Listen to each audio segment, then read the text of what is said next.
எப்படி நீங்கள் ஏமாந்து போகிறீங்கன்றது எனக்கு தெரியல.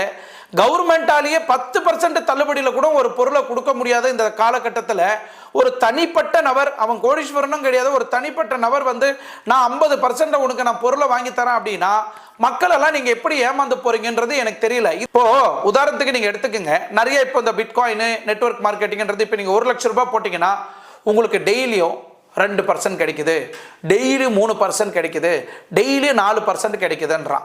1%னாவே 30 நாளைக்கு 10% ஆயிடுச்சு இல்லைங்களா? 1 லட்சத்துக்கு எவ்வளோ 10%, 2னா 20% ஆச்சு, 3னா 30% ஆச்சு, 4னா 40% ஆச்சு. எவனாலும் அதை கொடுக்க முடியுமா? பேங்காரே எவ்வளோ கொடுக்குறான்?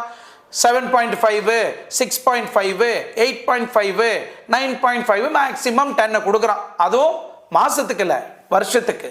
ஆனா இங்க இருக்கக்கூடிய மக்கள் யூஸ் பண்ணக்கூடிய இந்த மாதிரி பிரைவேட் இன்வெஸ்ட்மெண்ட் கம்பெனி